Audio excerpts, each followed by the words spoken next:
Freedom Square TV. We are, of course, reaching you from our Enugu studios, and Enugu is the capital of Southeast Nigeria.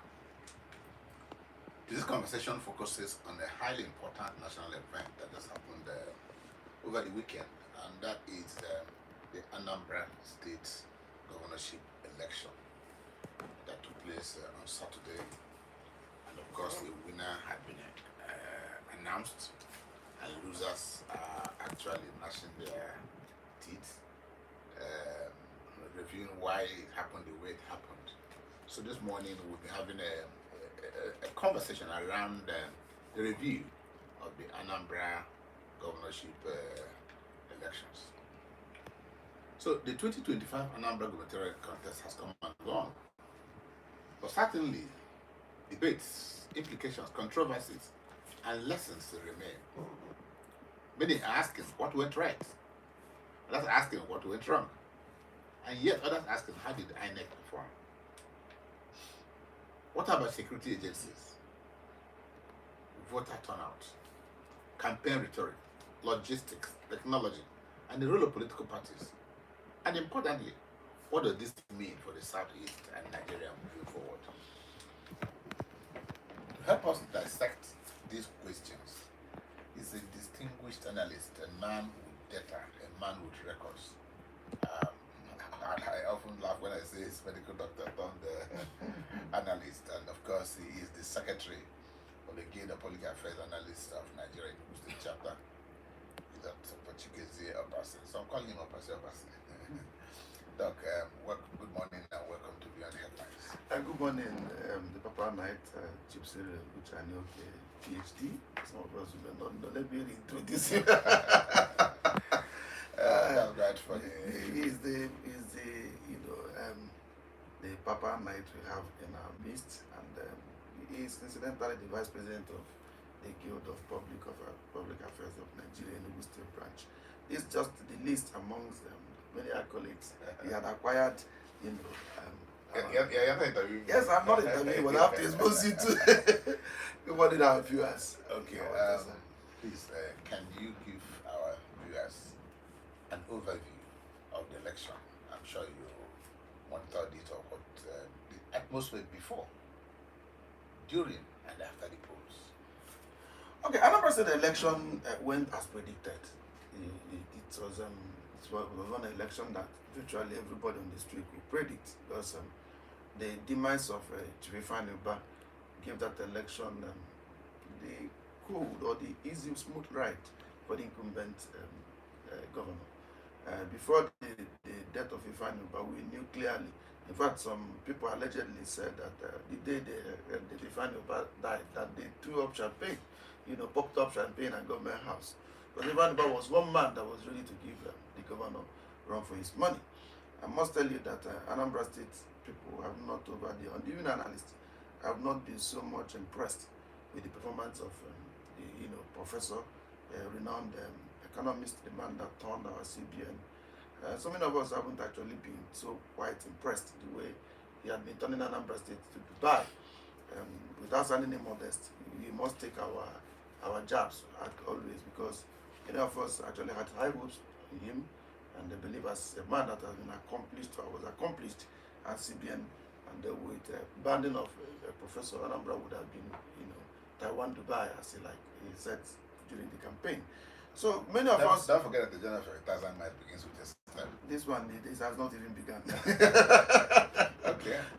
Because what we are seeing is not really giving us the right vibe. But having said that, the election was highly predicted, and the events that followed that election, the election itself, the rhetorics, the jabs, the whole thing, we knew clearly that Soludo was coasting home. We were even surprised the extent they went, including what we're going to discuss, trying to induce the voters and so on and so forth. We had felt that that would have been the smoothest election to be won by any candidate, because he had no opposition. The people that were coming weren't a match to him.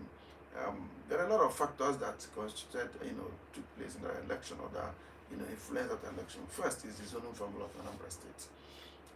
To a reasonable extent, it's an unwritten rule now. Since the days of P2B down to today, it's been known clearly that one senatorial zone would move to the next senatorial, that we move for lead for 8 years, thereafter move to the next senatorial zone.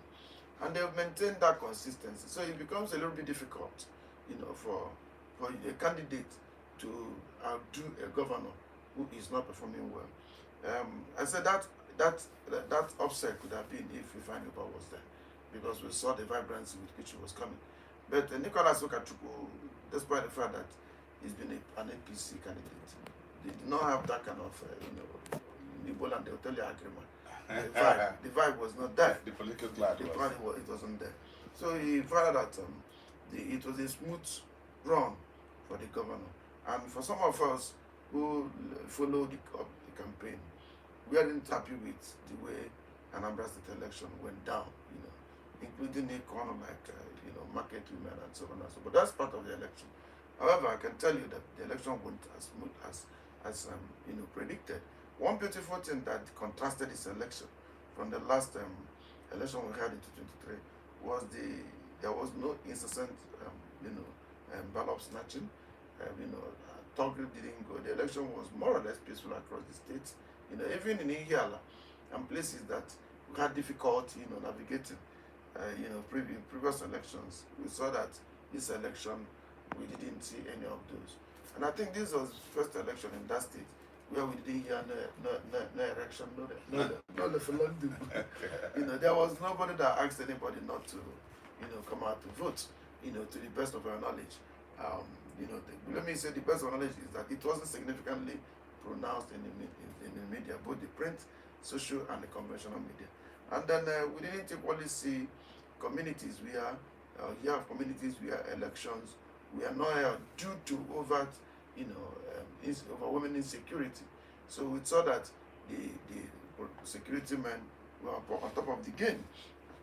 Then we didn't equally get to hear of places where one could say electoral malfeasance to the extent of damaging INEC materials were occurred.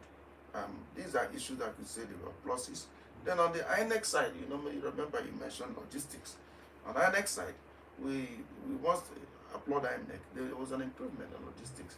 However, these improvements have been noted to be significantly better during off-cycle elections. We noted that in most of the off-cycle elections, INEC has performed creditably well. There was this arrival of human and material resources to the polling units on time. Unlike what we used to have by 1 o'clock, some polling agents, units have not received their material. But INEC was able to take delivery of these human and material resources as early as possible. And then there was an improvement on their beavers, their model voter accreditation system. The time it takes, to have the beavers accredited one was highly reduced. And then there was an upload of significant results, such that many people were aware of the person that was posting before 9 p.m. of Saturday. So these are little improvements we saw. Okay, well, you've spoken to a lot of the issues I want to raise, but let's look at them. We're trying to look at the strength, the strategy, the public perception of the leading candidates. You made the allusion to Okachukwu. I'm sure you really didn't even mention most of ADC. No, those ones didn't. I know more. More. Okay. Now, but okay. Would you actually say beyond these things you said that incumbency factor played a significant role, or would you say that Sedudu's campaign was effective, as it would appear that we are not campaigning, or did the other people not even campaign at all? Somebody have asked yesterday that in fact others went to sleep. That Soludo campaigned in better languages. He was home with Igbo language. He was doing the market dance. He was dancing everywhere. He spoke pidgin English. Where he ought to speak the fluent English, he did that. So whether or not it was incumbent, he went out to campaign. What they say was quite absent in some other people. Was there a conspiracy of silence among the other candidates, so to speak? No, the truth of the matter remains that first incumbency factor it takes a bull to remove a governor who had even not performed well. Because incumbency factor confers not less than 8 to 90% opportunities of a governor returning back or a president. That is higher in Africa, when you know that the incumbency factor has met presidents who have 97% chances of returning back to positions. But then when it comes to campaign, I give it to Soludo. I give it to him. Banking sector shows us what marketing is. If there's a place where you could see top-notch marketing, I think banks market a lot. And people in corporate world, business world, they do a lot of marketing. But Soludo epitomized it. Soludo showed clearly that when you're campaigning, you have to market. And then sometimes mots are thrown and thrown so badly. Yes. Mots are thrown and thrown so badly. I listened to him in one of the campaigns.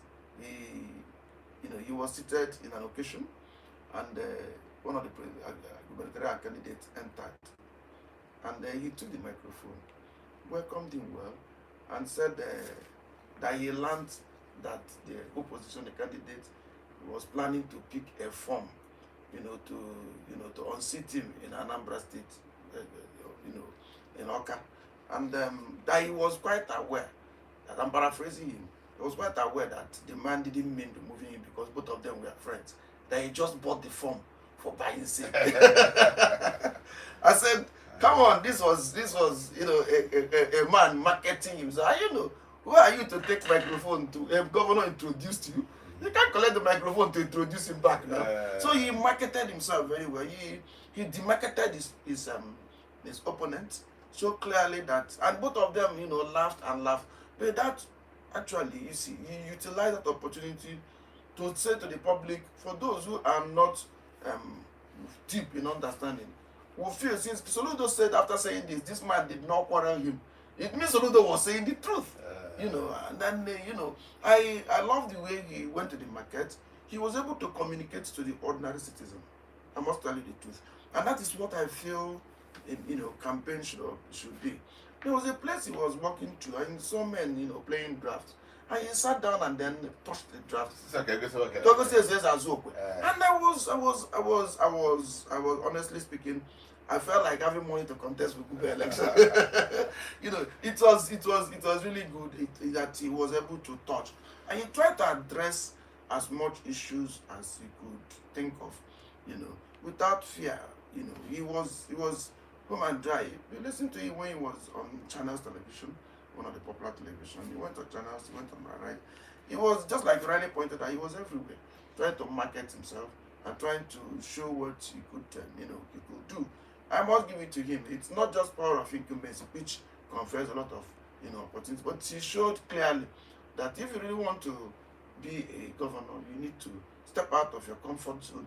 You need to step out of, of the jacket, the AC rooms, to get to the public, to listen to them, to understand clearly what they are feeling, and I feel I give it to him. He did a good market. Okay, let's turn our lenses, our attention to INEC.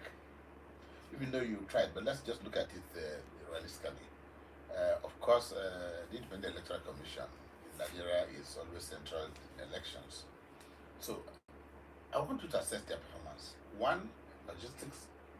Two, you say there was reverse improvement. How effective was that? Resource collation, communication, transparency. But most importantly, what to look at that foreign officer, the Vice Chancellor of the University of Benin or something. People believe he showed a clear departure from the fidgety, uncoordinated professors we've seen in the past, who couldn't actually sum up simple arithmetic, and so can you speak to that, to INEC and all? Even though it's a one-off election, but can you just speak to it? No, you see, the truth of the matter remains that I will start with the letter. When you see a result that is clear the person has won an election, with over 5, I think the total vote was not up to 700,000. It's less than 600,000. 400 and something thousand. Yes. Almost 500,000 votes. Yes. The second 422. Yeah, the second person coming up 99,000. Far. It is very simple to sum those ones. You know that even if anybody is trying to push you, there's no form of inducement that would. No, even when there was no contest, it's easy to submit. Exactly. So it's and again, I must tell you that these things are not difficult. It's not that sometimes I don't understand some of our professors. You know, when you get into an election, collating results is not difficult. I believe INEC must have improved their collation mechanisms, whereby these things are put in Excel. If you just put if you open up an Excel sheet and put the necessary programming in Excel, and then you put in you don't need most of these professors say that. no, the professor doesn't need to do that. All you need to do is that when you are inputting it even at the word level, if you are inputting those results at the word level, automatically it will be summing at the national level. So you find that while you are inputting, let's say if you put plus 10, word A, and you put or word 1, you put 10 at the end, the back end, the person who is seeing the result will be seeing it being collated immediately. So it's not a difficult thing to do. All you need to do is to connect these computers together and give them to online, and they will see it, and they see each other and they'll work. So I think the professor was tall, he was good, he was up, and I can tell you that he did his job very well. Then on INEC logistically, yes, like I said earlier, INEC did well this time around. Most of the polling units, there was materials and people, INEC officers arrived on time. In many places, they arrived at the average of between 8:30 and 9 o'clock, except in a few places. And in Iyala, where we know it's a troubled zone, we saw the election, initially people felt the election was to be postponed, as we saw in the last election. However, INEC later said no, the election should go on in Iyala. So there was, I think I give it to INEC.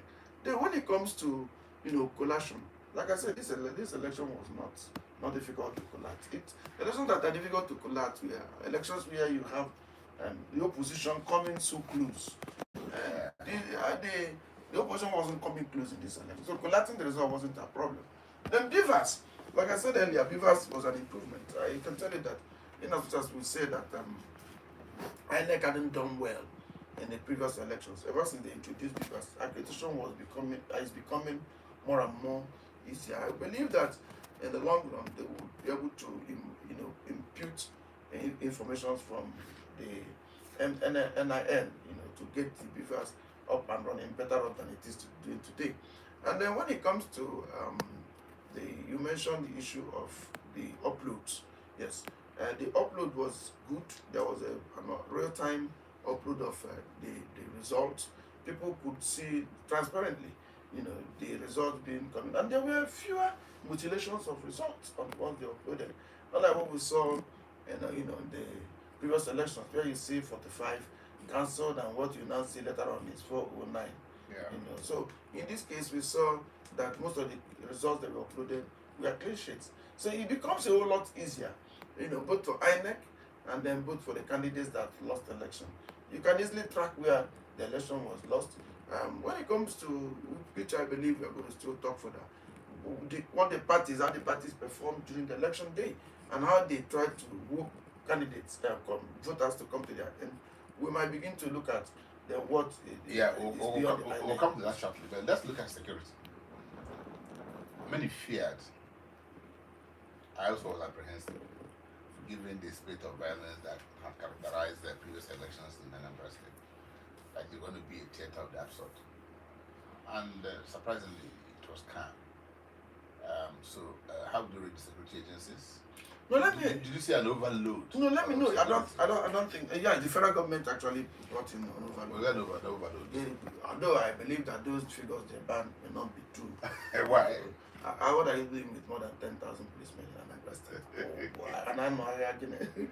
But the issue there was, I think they felt that there may be people that may come to truncate the election going by the security in the state. However, for those that watch the security, or those that have been following security in the southeast, you understand that there's a marked event that has occurred in the southeast in the last 1 month. The dens of the bad boys, the so-called unknown gunmen, have been severely degraded. In the last 1 month, we saw even those that killed the late Chikezie of blessed memory. We saw the videos where they were apprehended. And I can tell you that that is not a joke. Both by Anambra state government, by Imo state government, it's just like if you have an election anymore now, it will be a little bit peaceful. In the last few months, we saw, the neutralization of the people that have been causing mayhem in the state, and even their camps turning against each other, in their camps. So I think it's I can tell you for sure that it was good. And then what we witnessed before now, if you remember, before the advent of no election, no referendum that we saw in the last few days, in the last few months, years rather, we know clearly that Anambra has been remained peaceful. From 2007 election, 8 election, I can tell you clearly that through the Anambra State election, the communities gathered themselves to say that you don't take away anything away from Anambra. So you don't you don't go to Anambra to cause violence. It's only in the last election where we saw the Labour Party candidates with having collusion with other candidates. That was when we saw the intra-party rivalry on election day. But I can tell you for free that most of the elections in Anambra State had turned out to be peaceful. Over the past few elections, and I'm not expecting them to renege. And I believe that as much as security improves in Anambra State, we may not have issue of insecurity. Let's briefly talk about voter turnout, because it could be linked consciously or unconsciously to security challenges. Many people believe there was an abysmal voter turnout. What do you think would have been responsible for these? They have about 2 million, only about less than 500. We're talking about less than 25% of the voters. Okay. Let me put it this way: I'm one person that is worried with the figures we have. The data we are using is, by the data INEC uses is an unclean data. What I mean by clean data? My father who died 4 years ago, and my mother who died 2 years ago, and I'm sure probably your own mother is still among the voters that are alive in a voters register. So what we have today is a cumulative voter register that has not found a way of removing those who are no longer voting, in our environment. So you might see that each year, if we continue utilizing that figure, the cumulative figure, the number continues to drop. But in the real sense, the big question we'll be asking is, over the past few years, how many voters have been returning the Anambra State government, governors to Anambra State government house? Are they improving? Are they static? Or are they decreasing? This is what may actually give us, a guide. However, if you really look at the voter registration turnout in Anambra State, and then INEC distributing the voters card up to the last minute, you can confidently say that the youth turnout during the election was relatively not encouraging. So I think that has actually gone ahead to say, cast a doubt on public confidence, on INEC, and then enlightenment of the public. Did they believe that their vote will count? Did they believe that INEC is going to do a whole good work? I think so. That is what I think is the issue. But when it comes to voter turnout, until we clean that data, I don't think one will be using it to measure. And then remember, the data we have today, I must tell you, some, if not up to 10 or 15% of those registered voters, we are no human beings. Some of some of the names you find in that registered voters that dated back as 2015. Actually, we are no human beings. Some of them were, people that they took the pictures of Almanac. Some were people that didn't even have the pictures there. So until INEC cleans our data, we might not be able to say that really we are having true voter low turnout, or that we are having an increment in the number of voters. Okay, this is a statistics that perhaps what INEC may be banding about may not be a true reflection of the total number of registered voters. I think I share a sentiment, because I know if you want to know how much rigging that takes place in an election, go to the polling booth of a candidate. You discover that all his uncles that have died 20 years ago Not that they're still in the register, but that they voted. Voted. So you want to know how do they vote, and it happens for where you have every candidate and there's a contest. Yeah. So on this, we'll just take a short break. When we come back, we'll continue the conversation on the review of Anambra State gubernatorial election. Don't go anywhere.